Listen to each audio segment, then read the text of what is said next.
Good evening, everyone. This is Richard Paul Thomas. I'm here in the studio with Nancy Bodette and Laura Zucker, and we're going to be talking about a new project they're working on. So you guys, take it ahead. Oh, I'm so excited to be here to tell everyone about our new book called Songcraft.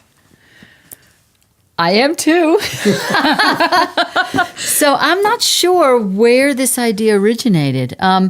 It is a book about the creative process as it applies to songwriting. But it's not only about songwriting.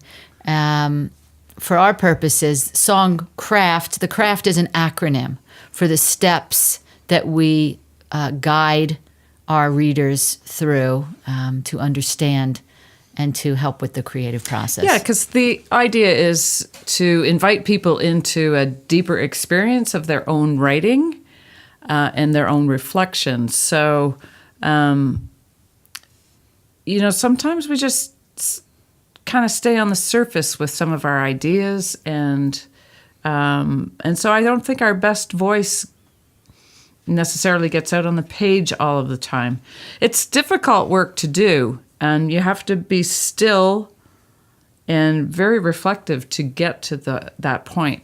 So what we've invited our readers to do is work on a series of exercises that help you, first of all, open up your own creative right side or left side of the brain, whichever, we talk about creative people being more right-brained.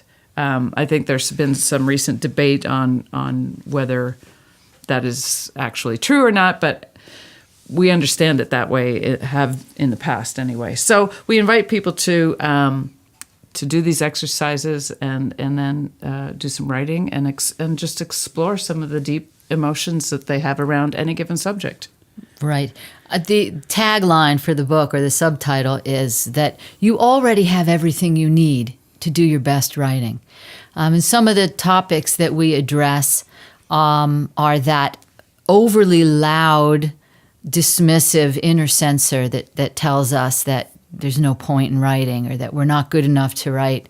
There are exercises designed to help people learn how to access deep feelings and focus their ideas and how to tell their story in a way that will reach their audience in the way that they want to, and mostly to take themselves seriously, give themselves permission to be creative people, and to be in a place where their art is important to them.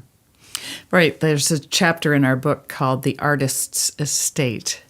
And this is where we invite people to look at their songwriting as a practice, the same as a yoga person practices yoga, a doctor practices medicine, or we practice law. We practice songwriting by being super engaged in it, learning all that we can about it, and both spiritually, mentally, physically, emotionally, including the space around us, but not just our physical space. It's an interior way that we walk through life. Mm-hmm. Because so many people are held back by the if only I had a better space to write in, if only I had more time.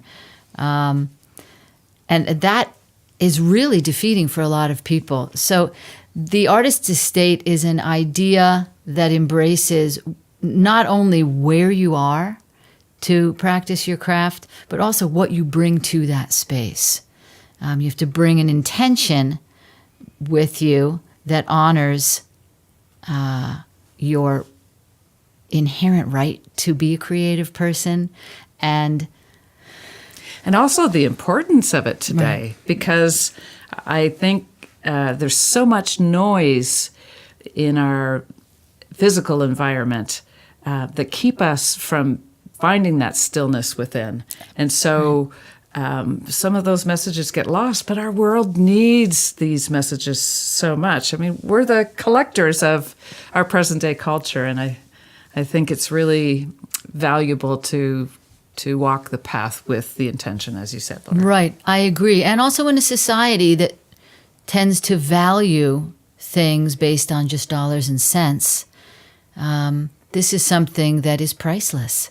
We are speaking for people who can't speak like this themselves. And so we want writers to appreciate the fact that, we don't want to make them feel like they have this burden of this thing they have to do, but it's important. It's important. We're speaking for people who can't necessarily speak, and that every song you write might have the potential to mean everything to someone who hears it. So that's, our artist's estate. It's a state of being. It's the way we walk through the world, so that we are writers even when we're not writing. You can write your best song while you're standing in the produce aisle at the grocery store. We're collectors of these experiences all the time. The other neat thing about our book is that we have talked about the creative process, but there is an old model that was discovered in the 20s, I believe, by a gentleman named Graham Wallace, and this model explains the creative steps that everyone uses, and we are all creative individuals. Whether you're a mechanic trying to solve a problem with an engine, or a landscaper trying to,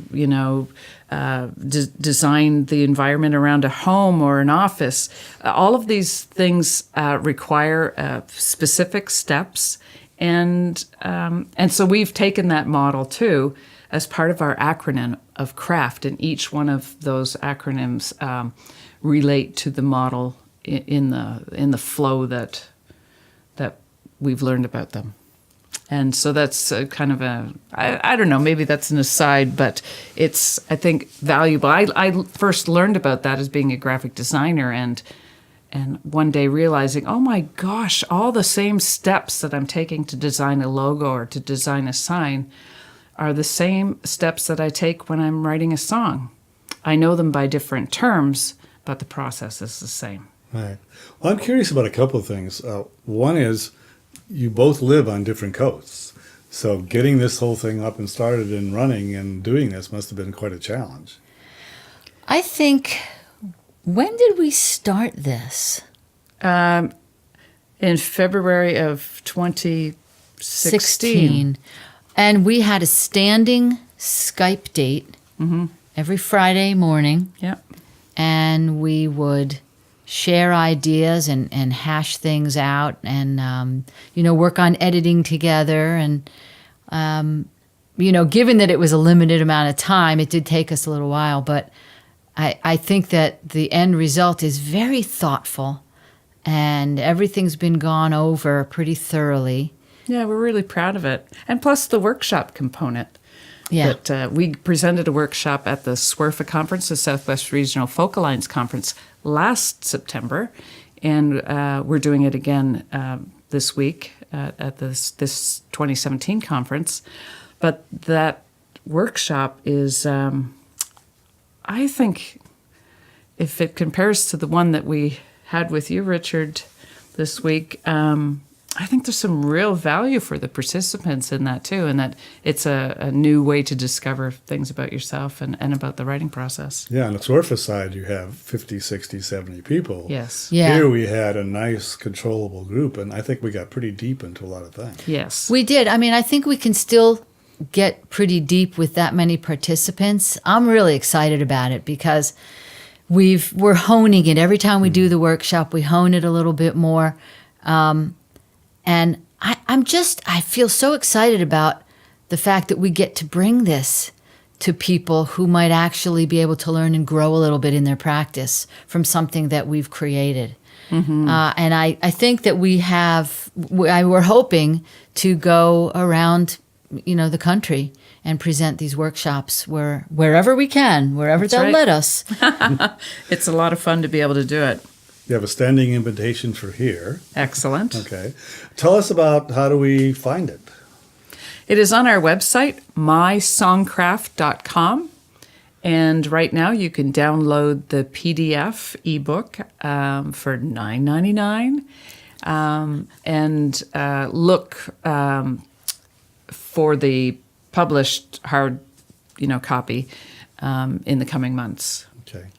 So, and you can also get more information about coaching that Laura and I also do, songwriting coaching and teaching. And you can reach out to us and request that we come to wherever you are to put on a seminar for your people. Yeah, workshop for your songwriting association or Yeah. whatever. Yeah. So Okay. very exciting. Well, I'm glad we can help to get the word out. Thank you both for being here. Thank you so much, Richard. Thanks for having us. Bye-bye.